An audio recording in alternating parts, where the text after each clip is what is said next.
திரும்பி பார்த்தார், அவனை போய் கூப்பிட்டுவான்னு சொன்னார். இதில் நல்லா தெரிஞ்சு கொண்ட விஷயம்னு கேட்டால், நம்ம ஆண்டவரை துதிக்கும் போது, விசுவாசம் நமக்குள் வரும்போது, நம்ம ஆண்டவரிடத்தில் போகலாம்னு நினைக்கும் போது அநேக தடைகள் வரும்.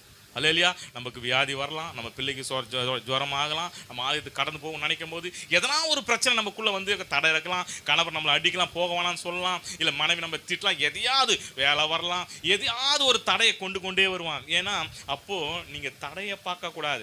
அந்த ஆளுக்கு கண்ணு தெரியல, அவனுக்குள்ளே விசுவாசம் எப்படி இருக்கு பாருங்க. எத்தனை தடை எங்கே இருக்கிறாருனே தெரியாது, இவன் கூப்பிட்டா கேட்குமா என்னன்னே தெரியாது, திரளான ஜனங்கள், ஆனாலும் இவனுக்குள்ள விசுவாசம் வரும். நான்